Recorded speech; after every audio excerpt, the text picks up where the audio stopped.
legal silence as a wealth protection. Every person connected to your private trust, the trustees, the grantor, the beneficiaries, every last one of them signed a document before they could say a single word about what's inside it. That document has fines built into it, legal fines for talking, and the person responsible for making sure every signature is collected, that's the executive secretary. Let me show you exactly how this works. You've been watching this series, you know private trust isn't a registration, it's a contract. You know the board of trustees makes decisions. You know the executive secretary manages the administrative layer. But here's the piece that ties all of it together. The piece that separates a trust that actually protects from one that just looks like it does on paper. Privacy isn't a setting you turn on inside a trust. Privacy is something every person who touches the trust has to commit to in writing with legal consequences attached. That document has a name, the Oath of Privacy. And in this video, we're going to break down exactly what it is, who signs it, when they sign it, what happens if they don't, and what role the executive secretary plays in enforcing it from day one. Let's start with the question most people never ask, or what does a private trust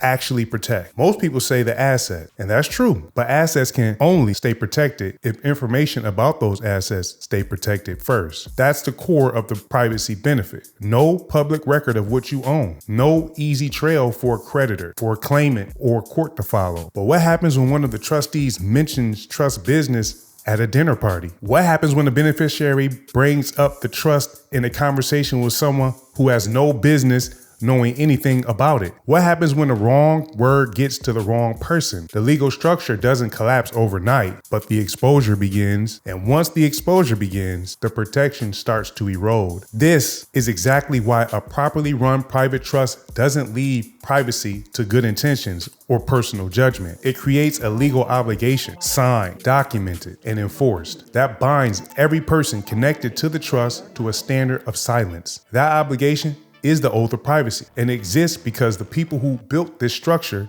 understood something critical. The biggest threat to a private trust isn't actually an outside attack. It's careless talk from the inside. The Oath of Privacy, or an equivalent non-disclosure agreement, is a legal document that governs what everyone connected to the trust can say, to whom, and under what circumstances. When the trust is first established, every key participant signs it. The grantor signs it, every trustee signs it, anyone involved in setting up the trust signs the original document before the trust begins functioning. That's the first layer. The second layer is what most people don't know about. The Oath of Privacy doesn't end at formation. It's a living enforcement mechanism. Anyone brought into trust functions after the trust is established, someone new added to the paperwork, someone invited to assist with operation, they sign before they participate. No exceptions. Beneficiaries who attend a board of trustee meeting, they sign it too before that meeting begins, before they hear a word of what's discussed inside that room. And here's what makes this document different from a simple confidentiality request. It includes clearly stated fines for violation, not reminders, not warnings, fine, legal consequences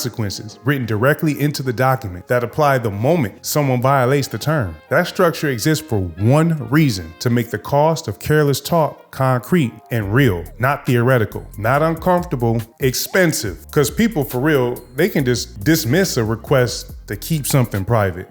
People cannot as easily dismiss a signed legal obligation with a dollar amount attached to breaking it. Stay subscribed and watch this full video, because these next two understandings are where this gets operational, specifically how the executive secretary handles enforcement and what a culture of privacy actually looks like inside a functioning board. If you haven't grabbed the What is a Trust ebook yet, it's linked in the description. That's your foundation. And the Trust Book Checklist is pinned in the comments. Use it to track every document and role we cover in this series. Really, on this channel. I'm gonna really do a separate, let me say this really quick. Don't put your pen down. Just hear me out real quick. Let me get your attention. The Trust Book Checklist, I'm gonna have to do a video on that. Let me know in the comments if you want me to do a video on why the Trust Book Checklist is important and why I keep talking about it. When you're ready to build inside a community that takes this serious, the Wealth Locked In School Waitlist link is in the description as well. Now here's where this becomes operational, because the Oath of Privacy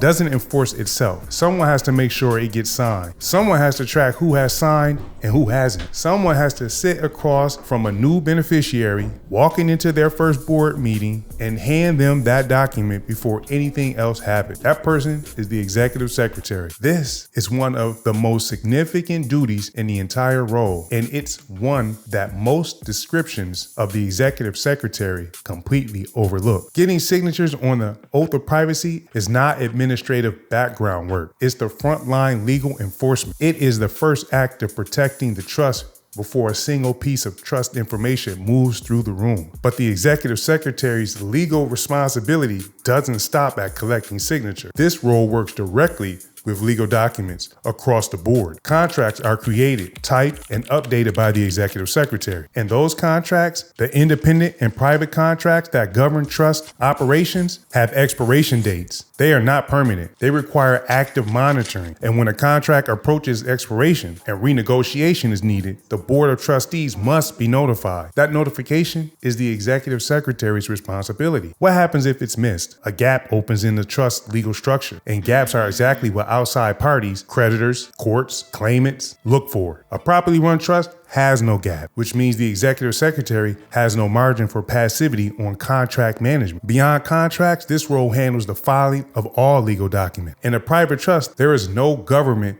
or registry holding copies of your paperwork. The trust is self-contained. The integrity of the filing system is entirely internal, which means it's entirely dependent on the executive secretary maintaining it with precision. Photocopying, organizing, archiving, these aren't tedious tasks. They are the physical infrastructure of a structure built to protect assets for generations. Treat them like they matter, because they do. A signed oath of privacy creates legal liability for violation. What it cannot create, it cannot teach someone to recognize when they're oversharing. It cannot stop a board member mid-sentence where they're going too far in the presence of the wrong people. That's why the board of trustees operates with a clear standard. When someone shares too much information in the presence of people who are not trust members, other board members are expected to step in and redirect that conversation. Not harshly, not publicly, but firmly and without hesitation. This is discipline, and it has to be established clearly before it's needed, so that when the moment comes, no one has to decide whether to act. They already know they should. Think about what this means for the trust as a whole. The oath of privacy is the legal instrument. The culture of correction is what makes the oath of privacy worth something in real life. Without the culture, the document is just paper. Now that's facts. With the culture, the document is a reflection of how every person inside the trust actually operates. The executive secretary plays a role here too,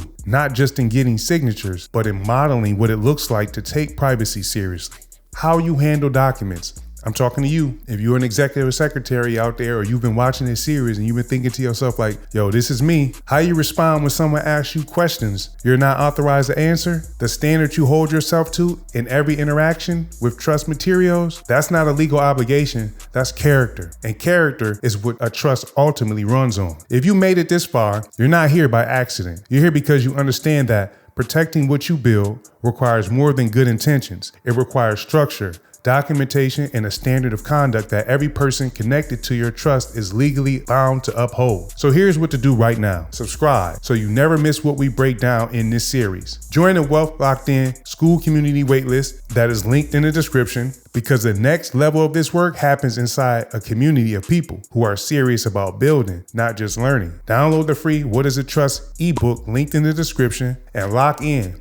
We've covered the oath of privacy. We've covered who signs it, when they sign it, and what the executive secretary's role is in making sure it's enforced. But there's a question we haven't touched on yet, and it's the one that comes up every single time someone starts taking this serious. What does enforcement look like? How does the board respond when a breach is internal, when it's one of your own? That's the next video. And if you think what we covered today was important, that one is essential. So it'll be part 5 of 6 in this series on the executive secretary.